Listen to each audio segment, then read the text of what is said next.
हिमाचल में तबाही जारी, 4 जगह फिर फटा बादल। भयानक सैलाब में बहे एक ही परिवार के 7 लोग। धर्मपुर करसोग में हुई सबसे ज्यादा तबाही, 20 से ज्यादा लोग अभी भी गायब। हमारा हिमाचल प्रदेश एक बार फिर कांप रहा है। आसमान से बरसती आफत, जमीन पर टूटती जिंदगियां और नदियों में बहता चैन सुकून। पिछले कुछ हफ्तों से हिमाचल जैसे किसी अनदेखे डर के साए में जी रहा है, लेकिन जो बीती रात हुआ उसने तो हद ही कर दी। मंडी, करसोग, धर्मपुर, गौहर, सियांज, शरण, इन जगहों पर लोग अब घरों की छतें नहीं गिन रहे, अपनों की सांसें गिन रहे हैं। रातों को नींद नहीं आती क्योंकि नींद आने से पहले ही पहाड़ दरक जाते हैं, पेड़ गिर जाते हैं और नदियां घरों में घुस जाती हैं। बीती रात मंडी जिला में कई जगहों पर बादल फटे। धर्मपुर में, करसोग में, गौहर में और थुनाग में। अकेले मंडी जिला में एक ही परिवार के 7 लोग इस बाढ़ में बह गए। वहीं गौहर के सियांज में 9 लोग पानी की भेंट चढ़ गए। कई जगह तो पूरा गांव मलबे में दब गया। धर्मपुर के सियाठी गांव पर तो जैसे पूरा पहाड़ आ गया। 2 घर, 5 गौशालाएं और उनमें बंधे मवेशी, सब कुछ दब गया। घोड़े, गाय, भेड़, बकरियां, सबका अंत एक ही मलबे में हो गया। हालात इतने खराब है कि मंडी में अब तक 20 से ज्यादा घर या तो बह चुके हैं या पूरी तरह से क्षतिग्रस्त हो गए। करसोग, गौहर, सराज, तलवाड़ा, बाड़ा, हर इलाके से रेस्क्यू ऑपरेशन की तस्वीरें सामने आ रही है। कई लोगों को बचाया गया, लेकिन कई अब भी लापता है। मंडी के डीसी अपूर्व देवगन खुद मैदान में हैं, हर इलाके का दौरा कर रहे हैं। एनडीआरएफ और एसडीआरएफ की टीमें लगातार रेस्क्यू में जुटी हुई है, लेकिन ये तबाही सिर्फ एक जिला नहीं झेल रहा, खतरा पूरे प्रदेश में फैला है। हिमाचल के कई जिलों में स्कूल और कॉलेज बंद कर दिए गए हैं। मंडी, हमीरपुर, कांगड़ा, शिमला, सोलन, सिरमौर, बिलासपुर, कुल्लू और ऊना जैसे जिलों को लेकर भारी बारिश का अलर्ट जारी किया गया है। कुछ जगहों पर ऑरेंज अलर्ट है, कहीं येलो और कहीं बस उम्मीद बची है कि बस अब और कुछ ना बहे। अब बात करते हैं मौसम की ताजा भविष्यवाणी की। मौसम विभाग के मुताबिक अगले 3 घंटों में बिलासपुर, हमीरपुर, कांगड़ा, कुल्लू, मंडी, शिमला, सिरमौर, सोलन और ऊना जिलों में भारी से बहुत भारी बारिश हो सकती है। मंडी, शिमला, सिरमौर और कांगड़ा के लिए ऑरेंज अलर्ट जारी किया गया है। वहीं चंबा, सोलन, ऊना और हमीरपुर जैसे जिलों में येलो अलर्ट है। ध्यान देने वाली बात यह है कि सिर्फ 3 घंटे का अलर्ट नहीं है। 6 जुलाई तक प्रदेश में रुक रुक कर भारी बारिश हो सकती है, यानी खतरा अभी टला नहीं है, ये सिर्फ शुरुआत है। अब चलिए आपको बताते हैं बीते 24 घंटों में सबसे बड़े नुकसान की झलक। सबसे दर्दनाक तस्वीर आई गौहर के सयाज से, जहां फ्लैश फ्लड में 2 घर बह गए और 9 लोग लापता है।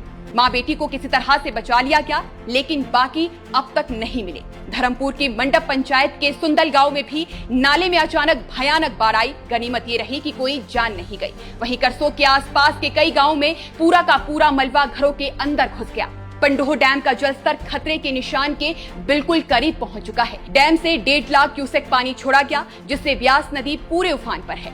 मंडी शहर में पंचवक्त्र मंदिर तक पानी पहुंच गया है। सड़कों पर नाव चलाने लायक हालात बन गए हैं। कई जगह गलियों तक पानी भर गया। पंडोह बाजार में तो पूरी रात रेस्क्यू ऑपरेशन चला। मनाली चंडीगढ़ नेशनल हाईवे पर दवाड़ा के पास भूस्खलन हुआ है, जिससे हाईवे बंद हो गया। लोग टनल में ही रात बिताने को मजबूर हुए। हाईवे पहले ही 5 घंटे बंद रहा, अब दोबारा ट्रैफिक रुका है। मंडी कोटली सड़क, बाड़ी, गुमाणु संपर्क मार्ग, कुकलाहा पुल, बाखली पुल, कई सड़कें पूरी तरह टूट गई है। गांव का संपर्क शहरों से कट गया है। पाटीकरी पावर प्रोजेक्ट जो 2008 में बना था, वो भी बाखली खड्ड में तबाह हो गया है। फिलहाल किसी जान माल के नुकसान की खबर नहीं है, लेकिन इससे बिजली उत्पादन प्रभावित होगा और नुकसान करोड़ों में गिना जाएगा। कुल्लू में भी नदी नाले उफान पर है। डैम से पानी छोड़ा जा रहा है। धर्मपुर, सुजानपुर, कांगड़ा, शिमला, सब तरफ पेड़ गिर रहे हैं, लैंडस्लाइड हो रहा है और लोगों के वाहन मलबे में दब रहे हैं। शिमला के समर हिल में आर्मी कॉलोनी में तो पेड़ गाड़ियों पर गिर गए। सुजानपुर के खैरी में ब्यास नदी के किनारे बसे घरों में पानी भर गया। प्रशासन को सुबह 4:30 बजे उठकर डैम को बंद करवाना पड़ा ताकि और नुकसान न हो। अब बात सिर्फ बारिश की नहीं रही, अब चिंता इस बात की है कि क्या हम तैयार हैं। सवाल ये है कि क्या हर बार सिर्फ एनडीआरएफ और एसडीआरएफ के भरोसे ही रहेंगे? क्या बारिश को सिर्फ एक प्राकृतिक आपदा मानकर हम बचे रह सकते हैं? प्रदेश सरकार ने स्कूल कॉलेज को बंद करने के आदेश दिए हैं। प्रशासन फील्ड में है, लेकिन लोग अब भी लापरवाह है। नदी के पास फोटो खिंचवाने जाते हैं, वीडियो बनाने जाते हैं और फिर बह जाते हैं।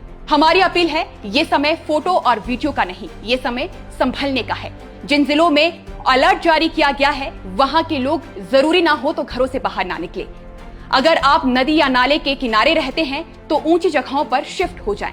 और जो लोग सोच रहे हैं कि हम तो हर साल यही देखते हैं, उन्हें बताना जरूरी है, इस बार हालात अलग है। जमीन भीग चुकी है, हर अगले बूंद से लैंडस्लाइड का खतरा बढ़ चुका है और मौसम विभाग साफ बोल चुका है आने वाले 5 दिन और भारी पड़ सकते हैं। हम जानते हैं कि यह समय मुश्किल है, डराने वाला है, लेकिन सच यही है। आखिर में बस इतना कहना चाहते हैं, अपने बच्चों को, परिवार को, पड़ोसियों को और खुद को सुरक्षित रखिए। बारिश रुक जाएगी, बादल छंट जाएंगे, लेकिन जो चला गया वो कभी वापस नहीं आएगा। वीडियो देखने वालों से अपील है, इस अपडेट को ज्यादा से ज्यादा लोगों तक शेयर करें ताकि लोग सतर्क रहें, समय रहते सुरक्षित रहें। और अगर आपने अभी तक हमारे चैनल को सब्सक्राइब नहीं किया है तो अभी करें ताकि आप ऐसे जरूरी अपडेट कभी मिस ना करें। अभी के लिए फिलहाल बस इतना ही। नमस्कार।